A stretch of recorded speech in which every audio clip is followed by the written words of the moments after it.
Ang mukha ng korupsyon ay yung nakaw. Ano yung magnanakaw? Nagnanakaw hindi lang ng pera, ng dignidad natin. Isipin nyo, nanlilimos tayo ng pera na ating nilaan, ating binayaran bilang buwis. Pag-iintayin nila tayo ng serbisyong bayad na. Ninanakaw nila yung karapatan natin sa mga serbisyo ng gobyerno, sa infrastructure ng gobyerno. Ninanakaw nila lahat ng mga protective mechanisms. Yung flood control, isang paraan yan para protektahan tayo at di tayo malunod. Pero anong ginagawa nila? Ninanakaw nila pati buhay natin. Dami natin ngayon. Ay, lapit kayo ng konti kasi hindi ako pala sigaw eh. So, gusto ko lang magkwento. Ito lang nakakaraan na lang. Kakatapos lang. Ay, pero every time may bumubusina, nang sumasang-ayon sila sa atin. Kaya pag may dumadaan na bumubusina, sisigaw rin tayo. Marcos, resign! Marcos, resign! Okay, pag may bumubusina. Bakit Marcos resign, ano? Ang pinakapunot dulo ng ating pagtitipon-tipon ngayon, itong corruption. Ano yung mukha ng corruption? Kasi kailangan may mukha yung kalaban natin eh. Nitong nakaraan na earthquake sa Cebu, di ba, tayo'y tumulong, padala tayo ng mga tulong. Doon sa Cebu, si VP Inday, unang-una nandun na, migay na. Walang nakakaalam. Di siya in-over ng media. Walang kahit ano. Marcos, resign! Marcos, resign! Every time may bubusina, sasagot tayo ha, ng Marcos, resign! Marcos, resign! Basta may bumusina. Okay. Kahit ano yung sinasabi ko, basta may bumusina, makisama tayo. Bakit? Kapwa Pilipino natin yan. At nagpapadala sila ng mensahe sa atin na nakikiisa sila sa atin. Hindi man nila tayo pwedeng tigilan, pinaparinig at pinaparamdam nila sa atin na Marcos, resign! Marcos, resign! Okay. Habang naghihintay tayo, may kwento ko. So during the earthquake, matapos yung earthquake, may dumating na Marcos, resign! Marcos, resign! Marcos, resign! Okay. Saya. Okay. Kita nyo? Yan ang mga kababayan natin. Maraming naniniwala. Tulog. Marcos, resign! Okay. Ang galing. Okay. Marcos, resign! Marcos, resign! Marcos, resign! Marcos, resign! Okay. Bigyan niyo akong 5 minutes. Okay, game. So, during the earthquake, may mga dumating din naman na ayuda galing sa gobyerno. May relief goods, yan, may bigas. 20 pesos nga lang. Pero dumating, may nagutom na isa doon sa mga rescue and relief workers kasi dumating na yung mga truck ng relief goods. Lumapit yung isa, sabi yung isa sa mga doktor natin, gutom na buong araw tumutulong sa ating mga mamamayan dito. So, tumutulong na. Alam mo sinabi sa kanila? Marcos, resign!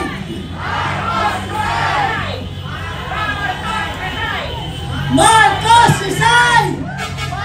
Marcos, resign! Marcos, resign! Diba? Alam niyo bakit ginagawa ko yan? Para alam nila nakikisa din tayo. Para nararamdaman ng mga tao na hindi man natin sila kasama dito, tuloy-tuloy yung ating pakikibaka, tuloy-tuloy ang Marcos, resign! Marcos, resign! Okay. So, ibig sabihin, nung nasa Cebu, yung isang doktor yun or relief worker, hindi pinakain kasi sabi, hintayin niyo muna. Maghintay muna kayo kasi hindi pa daw mamimigay ng relief goods dahil wala pa si BBM. Saan ka nakakita? Yung presidente, kunwari magbibigay ng ayuda, pero pinag-iintay niya yung mga gutom. Hindi lang yun. Marcos resign! Marcos resign! Marcos resign! Marcos resign! Okay. Pinag-intay ng presidente ang mga taong gutom. Marcos resign! Marcos resign!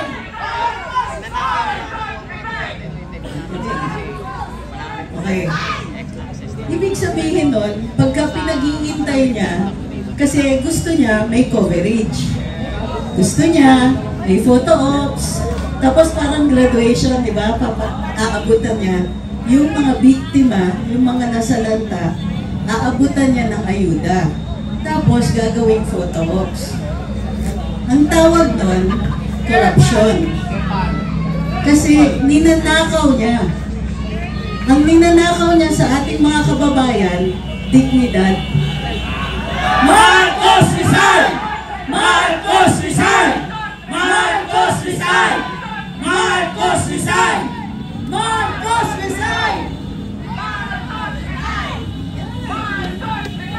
Very good.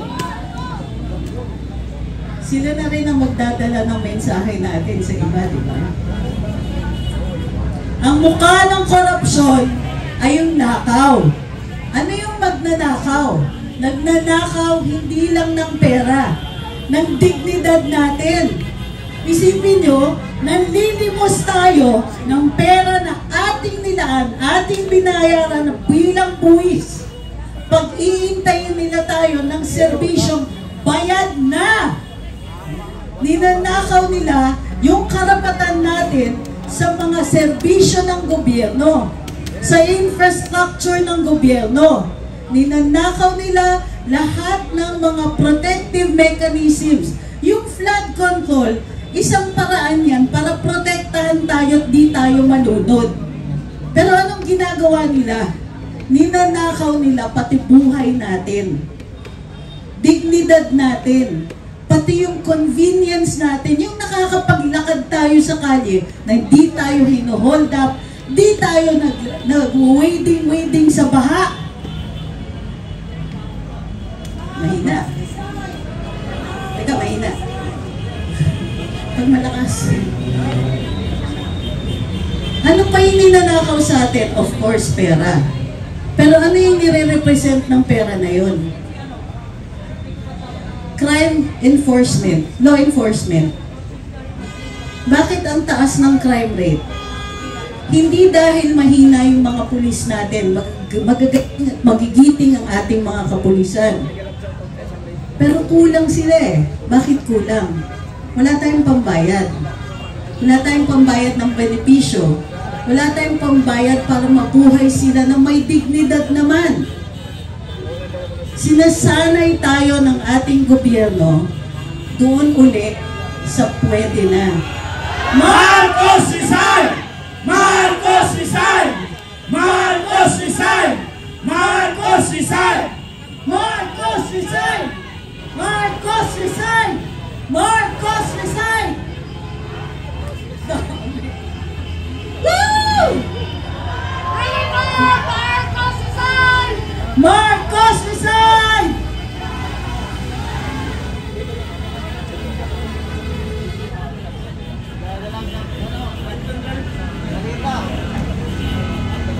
Basta ang pagkata. Marcos bangal!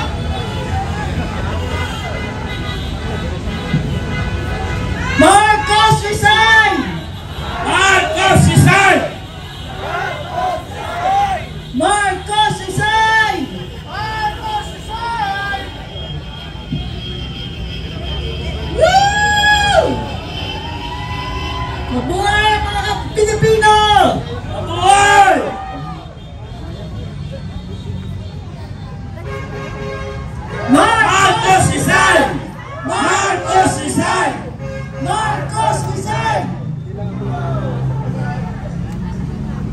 Muli, hindi pera ang ninanakaw sa atin. Serbisyo, infrastructure, kasama dyan ang flood control, law enforcement, depensa sa ating sariling bayan, pati dignidad natin bilang mga Pilipino. Binibenta ni Marcos dignidad ng Pilipino sa mga dayuhan. May mga dayuhan na ayaw ng Duterte. Sila po ay nagdidikta sa ating Pangulo. Pati ba naman yan? Pati yung kapirasong respeto para sa Pilipino sa buong mundo, nabenta na o ninakaw na. At some point, hindi na natin pwedeng tiisin. Minsan, di ba, sinasabi natin, magbabago din yan. Marcos resign! Marcos resign! Marcos resign! Marcos resign! Marcos resign! Marcos resign! Sumali na kayo! Marcos resign! Very good. Para dun sa mga nanonood sa atin sa live, sa social media, live ba to? Yes! Live kayo. Sali na kayo. Sali na po kayo. Kasi, ganong katagal natin titiisin to? Anong sasabihin natin? Anong ipagmamalaki natin sa mga apo natin 5 years, 10 years from now? Na pinayagan natin, ninanakawan tayo, nilalapastangan ng ating karapatan, tapos ginugoyo pa tayo, budol na naman. Naggagawa sila ng investigative commission daw. Ano yung ICI na yan? Bakit hindi police? Bakit hindi NBI? Bakit hindi ombudsman? Bakit kailangan gumawa pa ng panibagong investigative committee na Marcos resign! Marcos resign! Bakit kailangan gumawa ng committee? Mismo. Unang-una, para bumagal. Dahil mabagal, sino yung nakalabas ng bansa? Sabi ko! Dahil mabagal, at takot din yung ibang mga opisyales, dinig ko bukas, pinapatawag daw si Martin Romualdez. Tingin nyo may makukuha sila? Wala! Walang transparency! Correct. Marcos resign!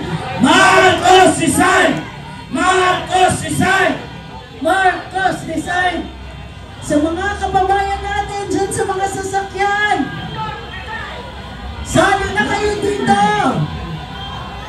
Marcos resign! Marcos resign! Marcos resign! Marcos resign! Marcos resign!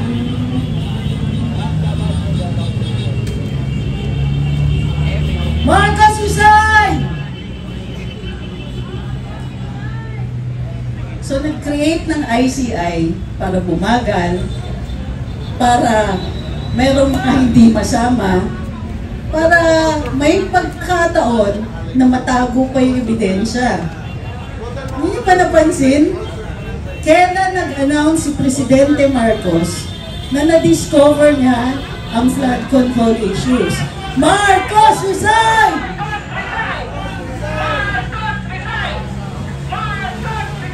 Di ba? Hindi ba kayo nagtatanong?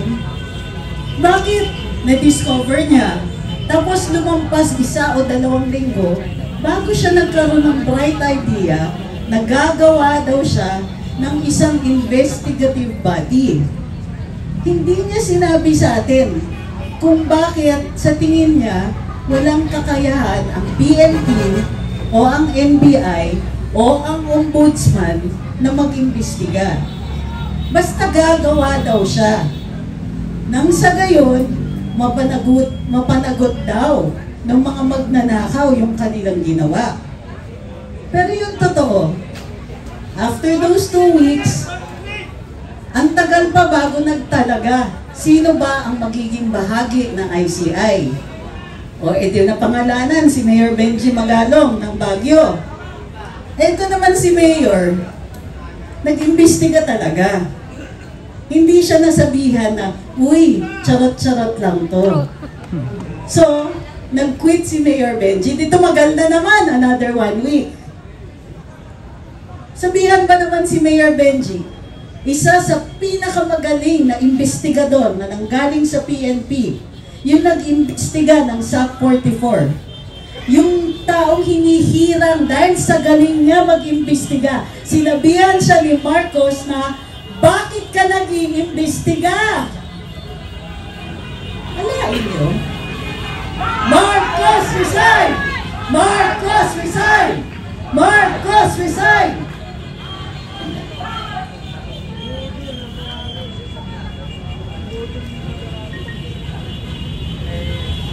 Isa yun sa dahilan kung bakit kailangan na natin mag-isip. Sabihin ba naman dun sa pinakamagaling na investigador, bawal ka mag-imbestiga. Bukod pa dyan, eto na. So nag-iimbestiga na sila. Pero walang transparency. Bawal daw tayong magtanong at hindi sila nagpo-press con at hindi sila nagkikwento kung anong pamamaraan ng pag-iimbestiga. Hindi nila sinasabi kung ano sinasabi ng mga witness. Wala silang sinasabi kung ganong katagal pa ito. For all we know, baka abutin ko ng 2-3 taon. O kaya, maalala natin, nung panahon ng tatay ni BBM, mayroong Agrava Commission para imbestigahan yung pagkamatay ni Ninoy Aquino. Ano nangyari sa Agrava Commission? 2 yung report. Yung isang report, mga sundalo daw ang pumatay. Dun sa pangalawang report, wala daw kinalaman ang Pangulong Marcos at ang kanyang mga opisyales doon sa pagkamatay. So anong nangyari? Nagkaroon ng komisyon pero walang maliwanag na mga resulta dahil 2 yung report. Ngayon, ginagawa ni BBM yung ginawa din ng tatay niya. Nagkikreate ng isang investigative committee pero ang totoo niyan, meron ba tayong ini-expect na resulta? Pagkakatiwalaan ba natin sila? Alam nyo, ito yung nakakatawa din sa Pangulo. O dito sa lalong-lalo na pag nagbabandagulan tayo sa social media. Yung presidente, nakadiscover ng katiwalian. Tapos, pagkakatiwalaan natin, yung mga tiwal na mag-imbestiga tungkol sa katiwalian din. So, anong tawag doon? Correct. At hindi lang lokohan yan, budol yan. Binudol na tayo nung eleksyon, papabudol pa ba tayo uli? Pero yung totoo, ang presidente, hindi niya nakikita yung mga yan. So nung question na natin itong ICI, ano yung unang sinabi niya? 1 week later, may bago siya. Ang sinasabi niya, ang Duterte pala, si Rodrigo Duterte pala, grabe pala sa flood control. Paano napasok ang Duterte? Nung umpisa pa lang, nung sinasabi ni BBM, Marcos resign!